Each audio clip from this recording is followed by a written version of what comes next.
तर हा चॅलेंज असणार आहे, एका महिन्यामध्ये आपल्याला iPhone 16 Pro Max किंवा 15 Pro Max जो काय असेल तो मला घ्यायचा आहे. एका महिन्यामध्ये 1,50,000 ॲज अन आर्टिस्ट आपण कमवू शकतो का? कारण बऱ्याच लोकांचा डाऊट असतो. तर ॲक्चुअली हे चॅलेंज मला माझ्या मम्मीने दिलंय.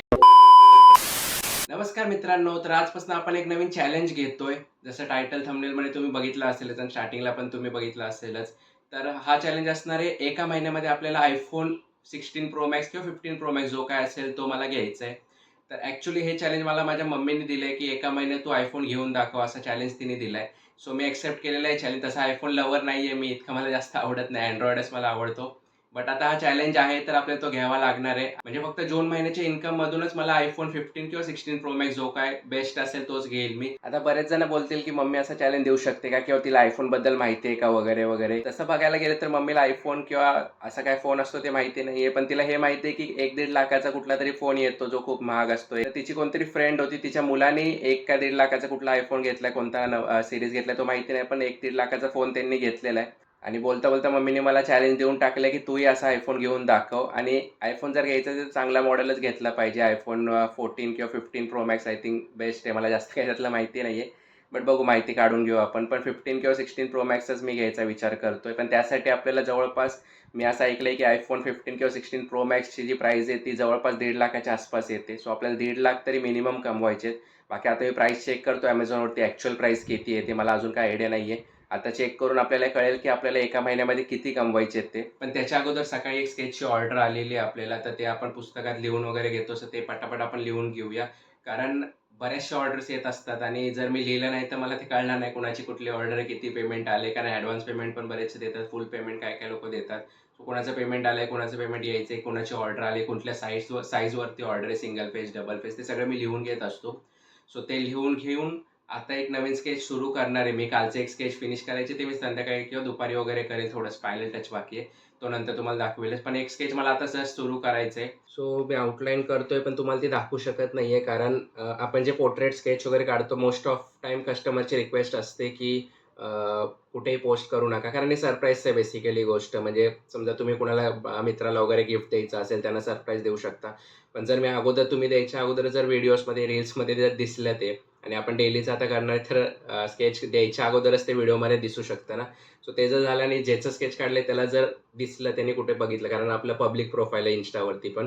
सो जर तसं झालं आणि त्याला समजलं की असं स्केच त्यांचं काढलेलं आहे, तर ते सरप्राईज राहणार नाही बेसिकली. त्यामुळे मी पोस्ट करतच नाही मोस्टली कुठले स्केच वगैरे. कारण माझ्या फायद्यासाठी मी दुसऱ्यांचं नुकसान किंवा त्यांची प्रायव्हसी डिस्टर्ब करणार नाहीये आणि सरप्राईज त्यांचं खराब करणार नाहीये. आणि टाईम तुम्हाला सांगतो दुपारचे 1 वाजले. आता मी लेट ब्लॉग सुरू केला बेसिकली. सकाळपासून थोडीशी याचीच तयारी करत होतो. सो 1 वाजता सुरू केला, 1:30 पर्यंत आउटलाईन होऊन जाईल. छोटा साईज आहे बेसिकली. साईज तुम्हाला दाखवतो बेसिकली. पेपर बघू शकता केवढा छोटा आहे. A5 साइजचा पेपर आहे बेसिकली आणि खूप छोटा आहे म्हणजे कंपेअर केलं ना टॅब, आता हा टॅब आहे माझा. टॅब नॉर्मली टॅबची साईज तुम्हाला माहिती असेल, तर त्याच्यापेक्षा छोटा साईजचा पेपर आहे. बेसिकली हा टेबलवरती वगैरे फ्रेम करून ठेवू शकता. कंप्लीट झाल्यानंतर मी फ्रेम करून पण तुम्हाला दाखवेन. तर मित्रांनो आउटलाईन वगैरे कंप्लीट झालेली आहे. आता दुपारचे जवळपास 2, सव्वा 2 वाजलेत आणि मला आता लक्षात आलं, की मला थोडंसं सामान घ्यायला जायचं आहे. हे चॅलेंजचं पण सामान आहे म्हणजे एक पेपर्स वगैरे खूप घेऊन यायचे कारण परत मला जाता येणार नाही पटकन. जवळ नाही आहे ॲक्चुअली दुकान, लांब जावं लागतं ना. आणि एक मोठी ऑर्डर पण आली. त्याचे पेपर मी आता बघितले तर पेपर नव्हते ॲक्चुअली कारण मोठ्या साईजचे आहेत तर मी एकदम जास्त पेपर्स घेऊन येत नाही. छोटे असतील तर मी बल्कमध्ये घेतो. तर ते मला पेपर आणि थोडंसं स्प्रे वगैरे काय-काय छोटं-मोठं सामान घेऊन यायचं. सो फटाफट मी आता पहिलं ते घेऊन येतो आणि तुम्हाला दाखवेलच ते व्हिडिओमध्ये तिकडे गेल्यानंतर पण काय-काय सामान आपण घेतलंय ते. सो कंटिन्यू करा व्हिडिओ. आणि ते तुमच्यापैकी बऱ्याच जणांकडे iPhone असेल, iPhone 15, 14 असेल वगैरे, तर तुम्हाला प्राइसिंग माहिती आहे का 15ची, 16ची, Pro Maxची आणि बेसिकली कोणता चांगला आहे? 15 Pro Max चांगला आहे का 16 Pro Max चांगला आहे का 14 वगैरे का दुसरा अजून कुठला सीरीज चांगली आहे? मला कमेंट करून नक्की सांगा. कारण मला बेसिकली iPhoneचं म्हणजे मी iPhone लव्हर पण नाही आहे, त्यामुळे मी जास्त काही माहिती काढली नाही या अगोदर याची. सो चेक करूया iPhone 16 Pro Maxची प्राईस चेक करूया अगोदर. iPhone 16 Pro Max 1 TB 1,73,000 म्हणजे 1,73,000 पर्यंत जातोय आणि 1,57,000चा पण आहे. ओके ह्याची जे स्टोरेज आहे त्याच्यावरती प्राईस वर खाली होते. 512 जीबीचं 1,57,000चं आहे. ओके सो अंदाज काढला आपण तर मला असं वाटतंय की 1,73,000चं आपल्याला 16 Pro Max आहे आणि 15 Pro Max जरी म्हटलं तर मला वाटतं 1,50,000च्या आसपास असेल. सो आपल्याला 1.5 लाख ते 1,75,000 पर्यंत कमवायचंय.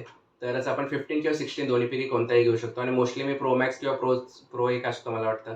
तर प्रो किंवा प्रो मॅक्स घ्यायचाच विचार करतोय. त्याच्यात बघू कोणता आपल्या बजेटमध्ये येईल आणि किती कमवतोय त्याच्यावरती. सो एक अंदाज मला आलाय की 1.5 लाख ते 1,75,000 पर्यंत आपल्याला कमवायचंय बेसिक. त्याच्यापेक्षा जास्तच कमवायचंय कारण ते नंतर मी तुम्हाला सांगेल का त्याचं रिझन. तर मित्रांनो प्राइसिंग तर आपण काढलेली आहे, पण ती माझ्या बजेटपेक्षा किंवा मी जेवढं इन्कम करतो त्याच्यापेक्षा जवळपास डबल किंवा डबलपेक्षा थोडीशी जास्तच वाटते प्राइसिंग. दर महिन्यात जवळपास 50, 60, 70 मॅक्सिमम 80,000 पर्यंत 70 to 80,000 पर्यंत आपण जात होतो दर महिन्याला.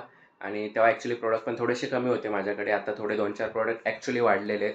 सो थोडंसं असं वाटतंय की तो चॅलेंज कंप्लीट होईल का नाही, पण बघूया आता जसं होईल ते कंटिन्यू तर करूया. पुढे आपण बघितलं जाईल. तर चला मित्रांनो, आता जवळपास संध्याकाळचे 6-6:30 होत आलेत आणि एक स्केच मला मोठ्या साईजचं जे मगाशी आय थिंक सांगितलं का नाही माहिती नाही, एक स्केच फिनिश झालं ऑलमोस्ट. त्याचे फक्त रील्स वगैरे शूट करायचे आहेत. मोठ्या साईजचं स्केच आहे, खूप भारी, म्हणजे लिटरली फॅमिली स्केच आणि खूप एकदम भारीवालं स्केच झाले ते. जवळपास त्याला मी 15 दिवस लावले असतील ॲक्चुअली ते कामाच्यामुळे, पण थोडे स्लो चालू होतं ते. पण निदान 5-6 दिवस त्याला लागतात त्या स्केचला. आणि त्याचे रील्स वगैरे शूट करायचे ते मी इथे टाकेलच, ह्याच्या पुढे ते रील्स पण टाकेल त्याचे छोटी-छोटी क्लिप्स करून वगैरे. सो ते स्केच पण तुम्हाला कसं वाटतं नक्की कमेंट करून सांगा. आणि त्याची रील जर Instaवरती तुम्हाला बघायची असेल तर बघू शकता. तिकडे जाऊन मी, म्हणजे या व्हिडिओच्या आधी तिकडे आपले पोस्ट येत असतात कंटिन्यू. सो तिथे जाऊन तुम्ही आरामात बघू शकता. सो आणि तुम्हाला काही सजेशन्स द्यायचे असतील या चॅलेंजबद्दल वगैरे, किंवा तुम्ही काय मोटिवेट करू शकता. बेसिकली तुमच्या कमेंट्सनेच मी मोटिवेट होतो नेहमी, तुम्हाला माहितीच आहे Instaवरती, रील्सवरती वगैरे पण. सो कमेंट करून तुम्ही सांगू शकता. सो चला मित्रांनो, चॅलेंजचा आपला हा पहिला दिवस इथंच एंड करूया. उद्या आणि परवा परत मी शूट करेन आणि जसं शूट करेन तसं एडिट करून अपलोड करत जाईल ते व्हिडिओ.